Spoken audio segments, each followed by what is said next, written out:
오늘 데살로니가 전서 2장 13절 말씀을 통하여 역사하시는 말씀이라는 제목으로 여러분들과 함께 말씀을 나누길 원합니다.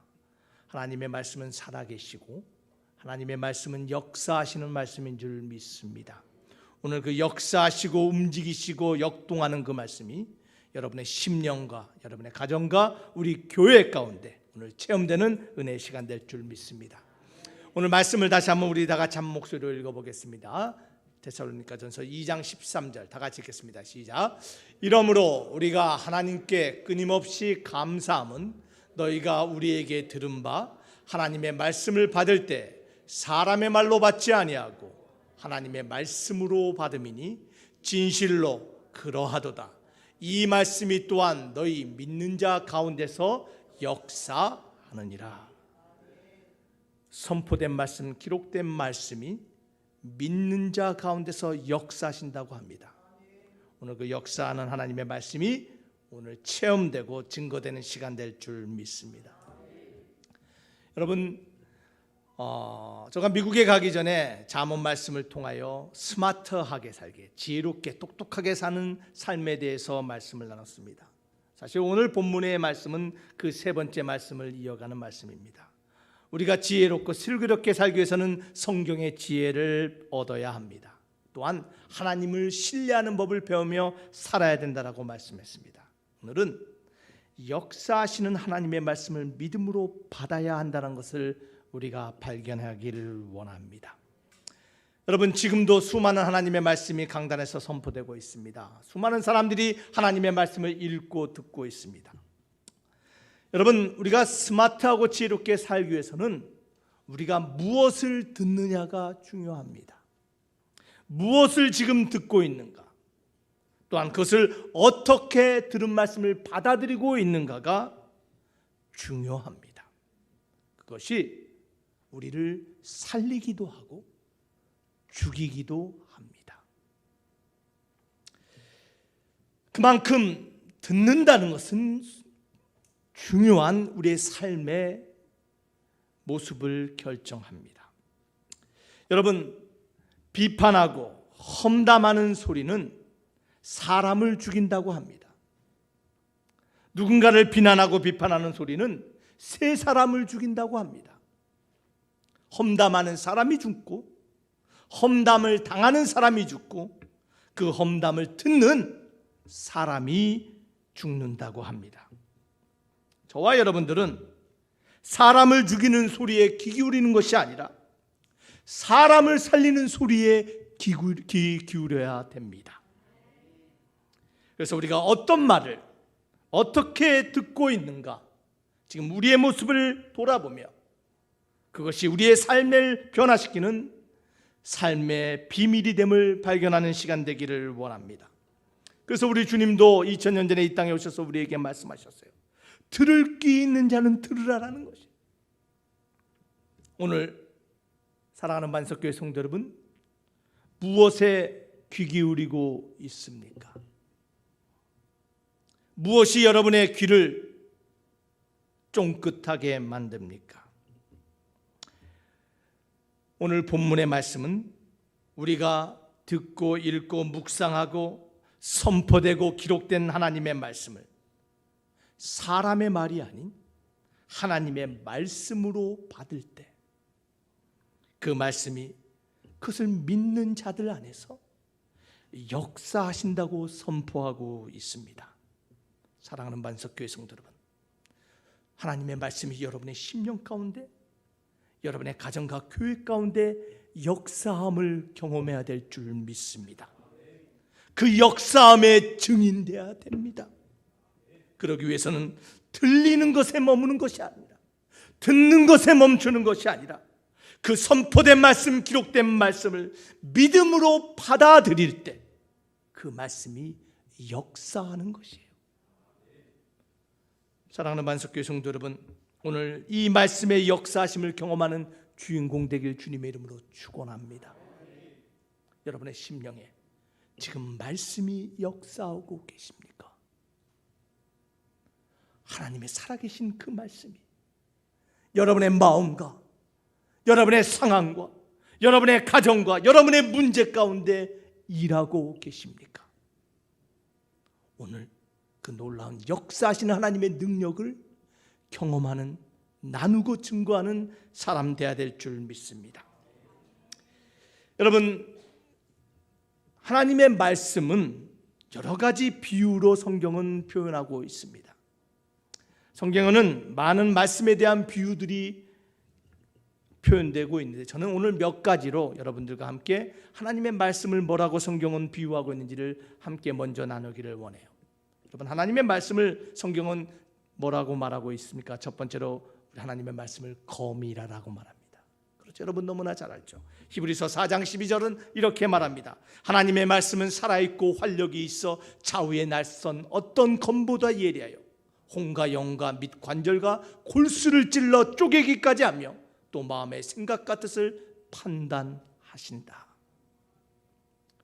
여러분, 하나님의 말씀은 검과 같아요. 여러분의 상황을 쪼개고 여러분의 생각과 여러분의 마음을 판단하는 검과 같은 하나님의 말씀, 그 말씀을 받아들이고 계십니까? 두 번째 말씀에 대한 비유가 등장하는데, 하나님의 말씀을 거울로 비유하고 있습니다. 야고보서 1장 23절은 말합니다. 누구든지 말씀을 듣고 행하지 아니하면 그는 거울로 자기 생긴 얼굴을 보는 사람과 같다라고 말합니다. 말씀의 비유가 무엇입니까? 거울이라는 것이에요. 거울은 무엇을 하는 것입니까? 자신을 비춰보는 것이에요. 여러분, 우리의 내면의 모습, 우리의 깊숙한 삶의 모습을 비춰보는 것은 말씀의 거울인 줄 믿습니다. 말씀의 거울을 통하여 우리 자신을 발견하고, 무엇보다도 그 말씀의 거울을 통하여 우리가 하나님이 원하시는 모습으로 변화됨을 믿으시기를 바랍니다.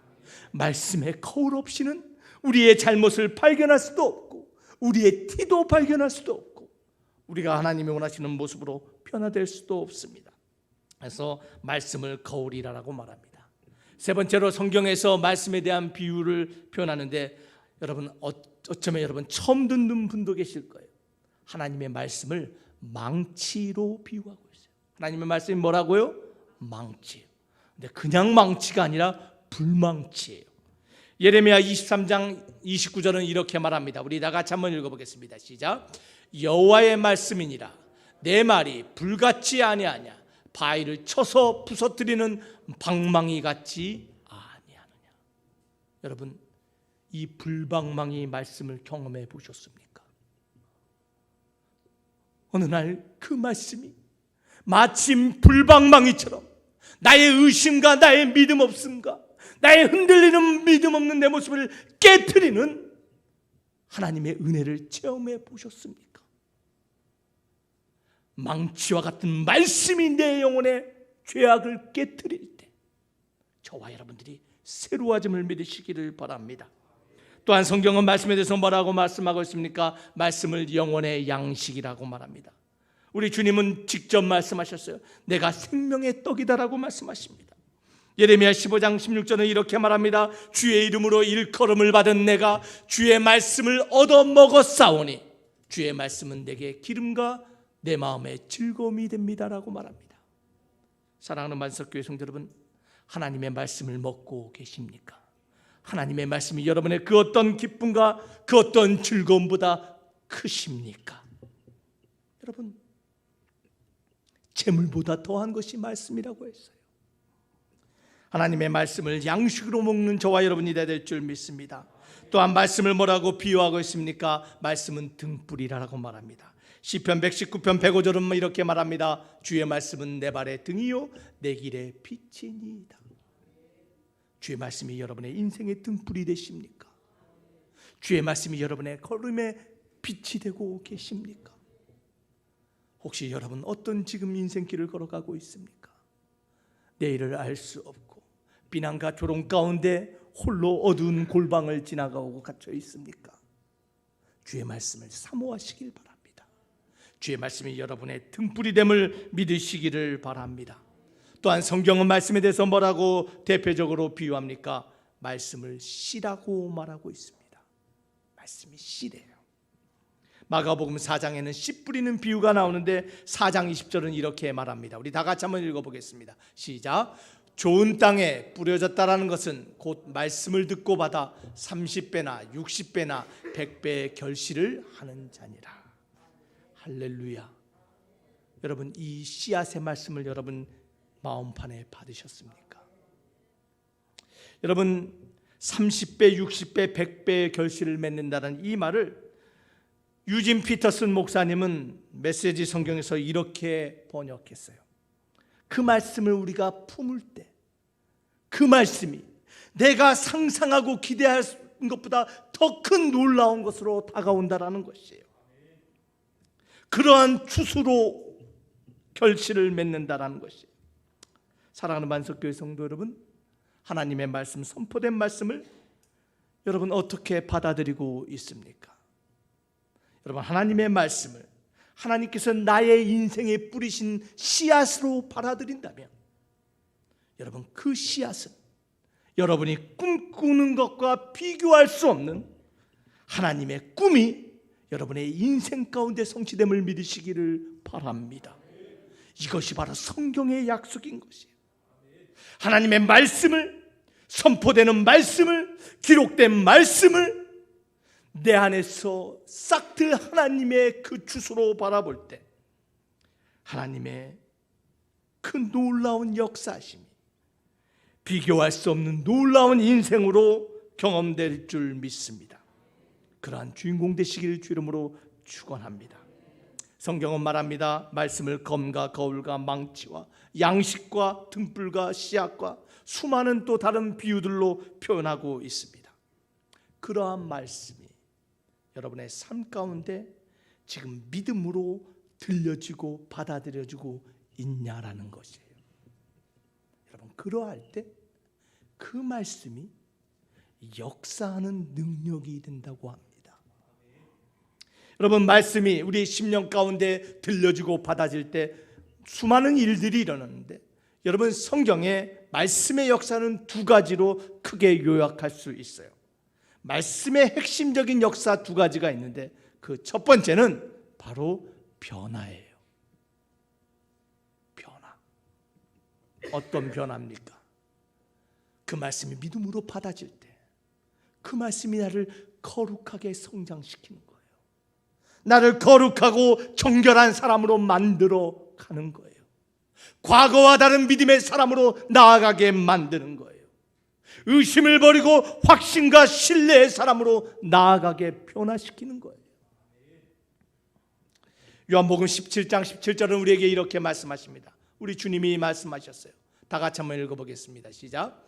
그들을 진리로 거룩하게 하옵소서. 하나님의 말씀은 진리니이다. 아멘. 여러분, 거룩한 하나님의 자녀 되기를 주 이름으로 축원합니다. 여러분, 거룩하십니까? 여러분, 어제와 다른 거룩한 모습으로 성화된 삶으로 살아가고 있습니까? 여러분, 우리는 다 거룩한 하나님의 자녀로 살아가기를 원해요.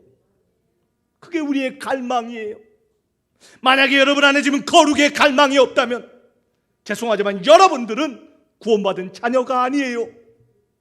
착각하는 거예요. 구원받은 하나님의 자녀는 나도 어쩌면 예수님처럼 변화될 수 있을까? 나도 어떻게 하면 거룩해질 수 있을까? 날마다 하나님 옆에 나아가는 사람임을 여러분 기억하시기를 바랍니다. 그렇다면 무엇이 우리를 거룩하게 합니까? 오늘 성경에 보자. 진리가 우리를 거룩하게 한다는데 그 진리는 바로 하나님의 말씀이심을 믿으시기를 바랍니다. 이 말씀이 우리 안에 거할 때 이 말씀으로 인하여 죄가 빠져나며 죄의 올무로부터 벗어나 거룩한 하나님의 자녀가 됨을 믿으시기를 바랍니다. 이 진리의 말씀이 무엇입니까? 바로 진리의 말씀 대신 예수 그리스도이심을 믿으시기를 바랍니다. 그 예수님이 내 안에 계실 때 그때서야 변화가 일어나는 것이에요. 사랑하는 만석교회 성도 여러분, 우리의 변화, 우리의 거룩은 우리의 힘으로, 우리의 결단으로 되는 것이 아니라 내 안에 계신 진리의 말씀, 바로 예수님으로 인하여 변화됨을 믿으시기를 바랍니다. 여러분, 한때 대한민국에 유행했던 디톡스 주스가 유행했습니다. 여러분 들어보셨죠? 디톡스 뭡니까? 독소를 몸에서 빼어내야 된대요. 그래서 독소를 빠져나가는 음료를 마시면 몸이 건강해진대요. 여러분, 맞아요. 좋은 음식 마시고 독을 빼내야지 건강해져요. 여러분, 우리 영혼도 마찬가지예요. 세상 살다 보면 우리 영혼에 스며드는 죄의 모습들이 있어요. 죄의 영향들이 있어요. 그 죄의 영향력, 죄를 어떻게 빼내느냐? 그것이 관건이에요. 사랑하는 반석교회 성도 여러분, 죄의 독소를 빼내는 법, 오직 말씀이 우리 안에 있을 때만이 여러분 죄가 빠져나오면 믿으시기를 바랍니다. 살아계신 주님이 우리 안에 계실 때 내 삶에 있던 죄의 습관들과 세상의 죄의 영향력으로부터 우리가 건강해짐을 믿으시기를 바랍니다. 그래서 변화된 모습을 골로새서 3장 16절과 17절은 우리에게 이렇게 말씀하십니다. 다 같이 읽겠습니다. 시작. 그리스도의 말씀이 너희 속에 풍성히 거하여 모든 지혜로 피차 가르치며 권면하고 시와 찬송과 신령한 노래로 부르며 감사한 마음으로 하나님을 찬양하고 또 무엇을 하든지 말에나 일에나 다 주 예수의 이름으로 하고 그를 힘입어 하나님 아버지께 감사하라. 할렐루야.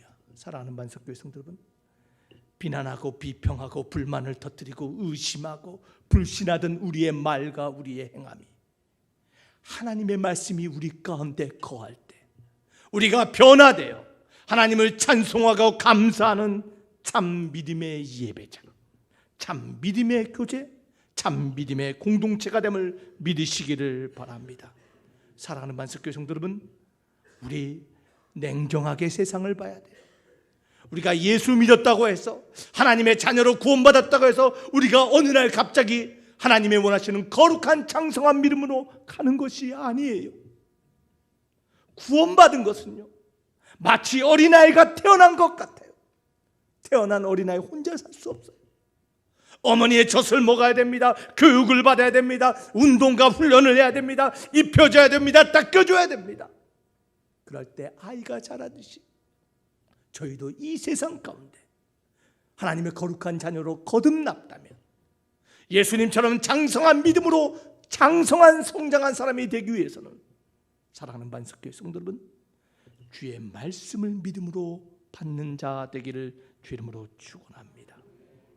여러분, 세상 살다 보면요, 죄로 물들 수밖에 없는 게 우리예요. 여러분, 아무리 건강하고 아무리 거룩하다 할지라도 세상의 삶이요, 세상에 들어가면요, 죄에 물들 수밖에 없는 게 우리의 본성이에요. 우리가 믿고 우리가 붙잡는 진리, 삶의 기준이 흔들릴 수밖에 없어요. 세상은 그렇지 않거든요. 세상은 조롱하거든요. 사랑하는 반석교회 성도 여러분, 세상 가운데 살다 보면요, 우리가 알고 믿고 따르고자 하는 것, 거룩한 모습이 흔들릴 수밖에 없고 썩어갈 수밖에 없는 것이 이 세상이에요. 이 세상 가운데서 주님의 구별된 자로 변화되기 위하여 날마다 하나님의 말씀을 하나님의 말씀으로 받아들이고 그러한 영적 예배를 통하여 매일매일 삶에서 삶의 독소를 빼앗는 저와 여러분이 되어야 될 줄 믿습니다. 그럴 때 로마서 12장 1절과 2절 말씀처럼 우리의 마음이 새롭게 변화되어 하나님 앞에 드리는 영적 예배자로 나아가게 될 줄 믿습니다. 사랑하는 반석교회 성도 여러분, 하나님의 말씀이 우리를 변화시킵니다. 우리의 삶의 순서와 삶을 향한 하나님의 뜻을 분별하게 만듭니다. 여러분, 이 변화의 말씀을 사모하시기를 주 이름으로 축원합니다. 여러분, 다윗은요, 시편 119편 131절에 이렇게 고백했어요. 내가 주의 계명을 사모함으로 내가 입을 열고 헐떡입니다. 여러분, 이 말은요, 마치 어린 새가 어미가 물어다주는 그 먹이를 터먹기에 입을 벌리고 있는 모습을 말하는 거예요. 그만큼 다윗이 하나님의 말씀을 사모하였기에 범죄하고 살인자고 간음하던 이 다윗이 변하여 하나님의 마음에 합한 자, 하나님이 인정한 성군으로 변화됨을 믿으시기를 바랍니다. 아무나 하나님의 마음에 합한 자가 되는 것이 아니에요. 아무나 변화되는 자가 되는 것이 아니에요. 주의 말씀을 사모하며 입을 크게 열며 헐떡이는 자, 주여 오늘도 주의 말씀을 내게 먹여 주시옵소서. 그러한 사모하는 자들에게 하나님께서 변화의 경험을 하게 할 줄 믿습니다. 사랑하는 만석교회 성도 여러분, 그러한 인생을 살아가는 지혜로운 자 되길 주 이름으로 축원합니다. 변화의 말씀에 입을 넓게 벌이시기를 바랍니다. 자, 말씀의 핵심적인 역사 첫 번째는 변화시켜요. 두 번째는 말씀이 어떠한 역사를 합니까? 말씀은 여러분 기억하시길 바랍니다. 보호를 합니다. 프로텍트를 해요. 에베소서 6장 13절은 이렇게 말합니다. 다 같이 한번 읽어보겠습니다. 시작. 그러므로 하나님의 전신갑주를 취하라. 이는 악한 날에 너희가 능히 대적하고 모든 일을 행한 후에 서기 위함이라. 아멘. 악한 날에 능히 대적하고 굳건히 서기 위해서 전신갑주를 취하래요. 말씀의 전신갑주를 입으라라는 것이에요. 무엇으로 보호하기 위해서 전신갑주를 입어야 됩니까? 말씀이 우리를 무엇으로부터 지켜줍니까? 여러분 두 가지를 기억하시길 바랍니다. 첫 번째는요, 사탄으로부터 구하는 보호해 주는 것이 말씀의 역할이에요. 여러분 사단을 이길 수 있는 사람이 있습니까? 여러분 사단의 존재를 믿으십니까? 제가 먼저 묻겠습니다. 정말 사단이란 게 있다고 생각하십니까? 아니, 솔직하게 악한 영이 있다고 믿으세요? 없어요? 믿죠. 여러분 세상은요 그 존재 자체를 의심해요. 하나님을 의심해요. 무슨 하나님이 어디 있냐? 다 인간의 관념과 생각으로 만든 것이래요. 여러분 그러나 악의 존재는 있습니다. 여러분 사단이 하는 일이 뭐라고 생각해요? 사단이 머리에 뿔을 달고 태어나가지고 마술과 요술을 부리는 거라 생각해요? 여러분 사단은요 두 가지 일을 해요. 그 두 가지를 통하여 사람을 무너뜨려요. 가족을 무너뜨려요. 민족과 나라를 무너뜨려요. 인류를 무너뜨려요. 그 두 가지가 뭐냐면요, 의심과 방종이에요. 사단이 하는 일은 의심과 방종이에요. 뭘 의심하게 만들어요? 하나님의 존재 자체를 의심하게 만들어요. 하나님의 질서를 의심하게 만들어요. 하나님이 어딨냐? 아이 그런 게 어딨어? 너가 주인이고 너가 뭐든지 할 수 있는데 네 마음대로 살아. 의심과 방종을 통하여 하나님이 만든 질서를 무너뜨린 것이 사단이에요. 여러분 생각해 보시길 바랍니다. 지금 현실을 둘러보시기 바랍니다. 여러분 결혼이 뭐예요? 가정이 뭐예요? 남자가 여자와 결혼하는 게 가정이에요. 그것이 우리가 믿고 살아온 보편적인 진리예요. 창조의 질서예요. 그 질서가 깨졌어요. 여러분 누가 깼다고 생각해요? 하나님은 우리가 평화롭고 화평하게 살라고 하셨어요. 차별하지 말라 그랬어요. 여러분 전 세계적으로 지금 헤이트 크라임, 증오 미움의 범죄가 얼마나 많이 일어난지 아세요? 서로 차별합니다. 얼굴이 곱기 때문에, 얼굴이 노랗기 때문에, 너는 머리가 하얗기 때문에 서로 미워해요. 하나님이 하나 되게 한 거, 보기 좋았던 창조의 질서, 여러분 왜 깨졌다고 생각하세요? 여러분 왜 전쟁이 일어난다고 생각하십니까? 왜 차별의 문제가 이 땅에 있다고 생각하세요? 여러분 악의 존재가 있기 때문이에요. 여러분 사단으로부터 우리를 보호하시는 하나님의 말씀이 있음을 믿으시기를 바랍니다. 그 이야기가 마태복음 4장에 등장해요. 예수님께서요 광야에 나가셨는데 사단에게 시험 받기 위해서 나가셨대요. 하나님의 아들이 무슨 사단에게 시험을 받아요? 말씀 하나, 눈빛 하나면 사단이 도망갈 텐데 왜 예수님이 사단에게 시험을 받았을까요? 그것은 바로 우리에게 본을 보여주기 위함이에요. 너희가 살다 보면 틀림없이 사단이 너희들에게 찾아와서 의심하게 하고 방종에 빠지게 만들 텐데 이렇게 나처럼 사단의 유혹을 이기라라고 주님이 보여주기 위해서 광야에 나가셨어요. 예수님께서 어떻게 사단을 물리치셨습니까? 여러분 마태복음 4장 4절과 7절과 10절의 말씀을 보면 이렇게 기록되어 있어요. 예수님께서 대답하여 이르시되 기록되었으되, 기록된 하나님의 말씀, 사람이 떡으로만 살 것이 아니요 하나님의 입으로부터 나오는 모든 말씀으로 살 것이라. 사단아, 하나님의 말씀이 여기 있다. 예수님이 어떻게 사단을 유혹했어요? 높은 곳에서 뛰어내리면 하나님이 너를 받쳐주지 않겠느냐? 7절에 예수님께서 뭐라고 말씀하셨어요? 예수께서 이르시되 또 기록된 하나님의 말씀이 여기 있는데 주 너의 하나님을 시험하지 말라. 사단아, 물러가라. 사단이 온 천하 영광을 보면서 나에게 절하면 이 모든 것을 너에게 주리라. 예수님께서 어떻게 사단의 그 유혹을 넘기셨습니까? 10절은 이렇게 말합니다. 이에 예수께서 말씀하시되 사단아, 물러가라. 기록된 말씀이 여기 있으니 주 너의 하나님께 경배하고 다만 그를 섬기라. 사랑하는 만석교회 성도 여러분, 여러분의 삶에 찾아와서 의심케 하고 불안케 하고 방종케 하고 죄 가운데 들어가게 하는 사단의 유혹을 어떻게 이길 수 있어요? 바로 기록된 하나님의 말씀으로, 그 말씀으로 선포할 때 사단이 물러감을 믿으시기를 바랍니다. 말씀은 사단으로부터 우리를 보호해요. 두 번째로 말씀은 무엇으로부터 우리를 보호하십니까? 그것은 바로 낙심으로부터 보호해요. 사단뿐만 아니라 낙심, 낭망, 절망으로부터 우리를 보호하는 것이 말씀이에요. 덴마크의 키에르 케고르가 죽음에 이르는 병이란 책에서 너무나 잘 알죠. 온 인류가 죽을 수밖에 없는 병이 걸리는데 그 병은 바로 절망, 낙심이라는 것이에요.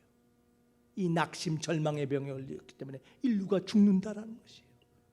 그리고 이 낙심하고 절망하는 것이 죄다라고 말하고 있어요.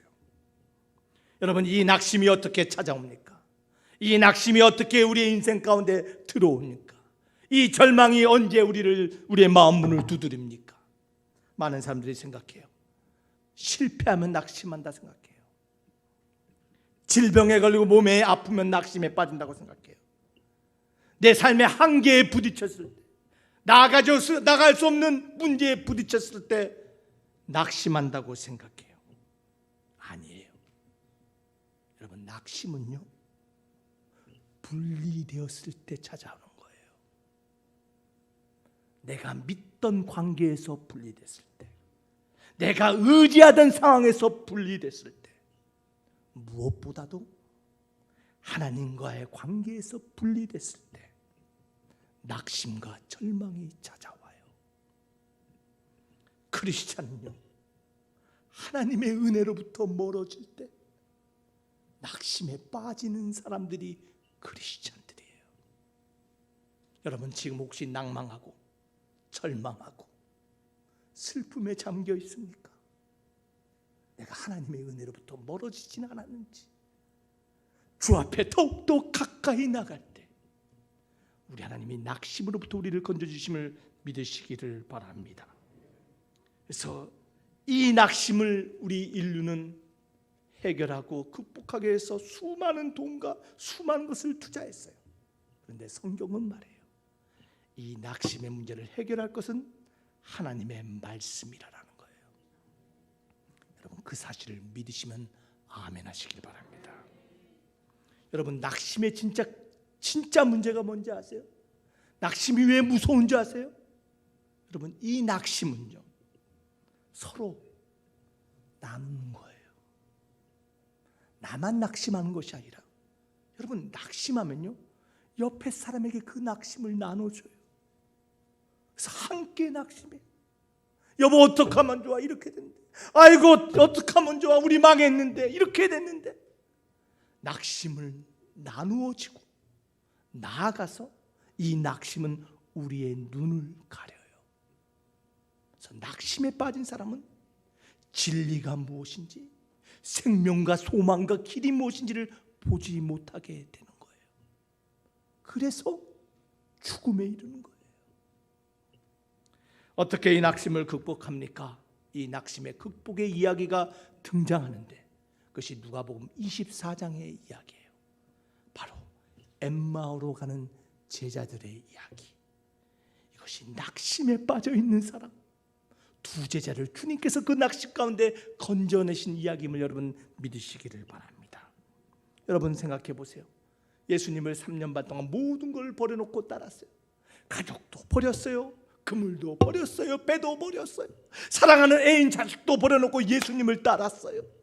예수님만 따라가면 뭔가 놀라운 것들이 일어날 거라고 기대했어요. 그런데 그 예수님이 십자가에서 죽으셨어요. 기대하지 않았던 결말이에요. 많은 사람들이 깜짝 놀랐어요. 절망했어요. 오늘 두 제자가 엠마오로 가면서 낙심에 빠집니다. 그러면서 서로 슬픈 얼굴을 띠며 그 낙심을 나눠요. 야, 우리 끝났어. 지난 3년 반 동안에 우리의 시간이 다 숲으로 돌아갔어. 그들이 낙심을 나누며 얼굴에 슬픈 빛을 띠고 들어가는데 낙심이 그들의 눈을 가렸어요. 예수님이 찾아오셨어요. 부활하신 주님이 낙심에 빠진 제자들에게 찾아왔는데 예수님인 줄 발견하지 못해요. 여러분, 왜 그렇다고 생각했어요? 낙심은 눈을 가리는 거예요. 낙심에 빠지면요, 주님이 오심을 발견하지 못하는 거예요. 그 낙심에 빠진 제자들을 주님께서 회복하십니다. 하나님의 은혜의 품인 예루살렘을 떠나가 하나님으로부터 멀어지는 제자들을 회복하는데 어떻게 회복시켰을까요? 누가복음 24장 32절 말씀을 다 같이 읽어보겠습니다. 시작. 그들이 우리에게 말씀하시고 우리에게 성경을 풀어주실 때 우리 속에서 마음이 뜨겁지 아니하더냐 하고, 주님께서 어떻게 하셨다고요? 낙심에 빠진 제자들, 그들에게 말씀을 풀어주셨어요. 그랬더니 그 말씀이요, 용광로와 같이 그들의 마음에서 불타오르기 시작하더니 그들의 마음에 있던 낙심을 태워버리는 거예요. 그들의 낙심이 불태워버리자, 아, 주님이 나와 함께 하시구나, 아, 주님이 나를 다시 회복하시는구나, 그 주님을 발견하게 됨을 믿으시기를 바랍니다. 사랑하는 반석교회 성도 여러분, 이것이 역사하시는 하나님의 말씀인 것이에요. 아무리 우리가 낙심하고 절망한다 할지라도 말씀이 우리 가운데 다시 한번 역사할 때, 그 말씀을 하나님의 말씀으로 받아들일 때, 그 말씀이 우리의 마음을 용광로처럼 만들어 우리 안에 낙심을 불태워버림을 믿으시기를 바랍니다. 이 변화, 이 보호의 역사하심이 경험되는 신앙생활 해야 되지 않겠습니까? 사랑하는 반석교회 성도 여러분, 선포되고 기록된 하나님의 말씀을 사람의 소리, 사람의 책으로 보는 것이 아니라 하나님의 말씀으로 받아들일 때, 말씀으로 그 말씀을 순종하며 따라갈 때 이 놀라운 역사의 주인공이 될 줄 믿습니다. 말씀을 맺기를 원합니다. 대한민국에 아주 크게 히트한 노래가 있습니다. 제가 노래를 잘 몰라서 못 불러요. 안다면 제가 좀 불러주고 싶은데, 여러분 가사를 들으면 다 아실 거예요. 한번 들어보시기 바랍니다. 산다는 게 다 그런 거지. 나이는 숫자, 마음이 진짜. 가슴이 뛰는 대로 가면 돼. 왔다 간 한 번의 인생아. 다 같이 뭐요? 아모르 파티. 우리 김연자 씨가 불렀죠? 아모르 파티. 여러분, 이 아모르 파티라는 말의 뜻이 뭔지 아십니까? 파티를 사랑한다라는 말이 아니에요. 이 아모르라는 말은 라틴 말로 사랑이란 뜻이에요. 이 파티라는 말은 인생을 말해요. 그래서 아모르 파티는 인생을, 운명을 사랑하라라는 뜻이에요. 여러분들, 이 아모르 파티는 누가 말하냐면 김연자 씨가 말한 게 아니에요. 이 아모르 파티라는 말은 독일의 철학자 니체가 말했어요. 그가 즐거운 지식이라는 책에서 인생에 대한 태도를 언급하면서 하는 말이 아모레 파티예요. 아모르 파티. 이 말은 운명에 대해서 체념이나 굴복하고 고통에 대해서 포기하는 것이 아니라 내 인생에 다가오는 모든 문제들을 받아들이는 삶의 태도, 운명을 사랑해라, 아모르 파티. 니체가 이렇게 말했어요. 좋은 말인 것 같죠, 여러분? 그렇죠? 아모르 파티. 여러분, 그런데 이 니체가 누구입니까? 여러분, 이 니체는요, 하나님이 죽었다라고 선포한 사람이에요. 더 이상 하나님은 없다. 하나님은 죽었다. 기독교로부터 분리돼야지 인류의 역사가 새로워진다라고 말한 무신론 철학자예요. 그래서 니체가 말한 운명을 사랑하라라는 이 아모르 파티는 하나님이 없는 운명을 사랑하라는 거예요. 하나님이 어디 있어? 너가 너의 인생을 사랑하고 살아가라는 것이에요. 이것이 아모르 파티의 정확한 의미예요. 여러분, 그런데 네 운명, 하나님 없이 네 운명을 사랑하라라는 주장한 이 니체의 운명이 어떠했을까요? 여러분, 니체는요 초인의 사회를 기대했어요. 초인이 다스리는 그런 놀라운 사회를 꿈꿨어요. 이 니체의 이 사상이 나중에 히틀러의 사상이 되었어요. 그래서 나치즘의 철학적 발판이 된 게 이 니체의 사상이었어요. 그런데요, 초인의 시대는 오지 않았어요. 그의 운명은 아모르 파티를 부르짖으며 아름다운 인생을 꿈꿨지만요, 니체의 말년은 우울하고 불행했어요. 1889년 1월에 이탈리아 토리노에 있는 정신병원에 들어가게 됩니다. 그의 인생의 마지막 10년을 정신병으로 고통받으며 살았어요. 신은 죽었다라고 외쳤던 이 니체가 1900년 8월 25일 바이마르에서 죽었어요. 여러분, 이것이 무엇을 말하고 있을까요? 우리는 다 우리의 인생을 내가 만들고 사랑하며 살아가기를 원해요. 하나님 없이 살아가기를 원해요. 하나님 없이도 살 수 있는 인생이라고 말하고 있어요. 그러나 사람이 세워가는 인생은 그 종말이 헛될 수밖에 없어요. 하나님을 믿고 하나님이 세워가는 인생은 영원히 헛되지 않는 인생임을 믿으시기를 바랍니다. 사랑하는 만석교회 성도 여러분, 오늘 어떠한 인생을 살아가기를 원하십니까? 스마트하고 지혜로운 인생 살아야 되지 않겠습니까? 아모르 파티, 내 인생을 내가 사랑하고 만드는 것이 아니라, 내가 세워가는 것이 아니라 하나님의 말씀을 믿고 받아들임으로 말미암아 하나님이 세워가는 인생이 돼야 되지 않겠습니까? 그 인생만이 영원한 인생입니다. 오늘 데살로니가서 2장 13절 말씀을 다 같이 한번 읽고 말씀을 마치겠습니다. 다 같이 한번 읽겠습니다. 시작.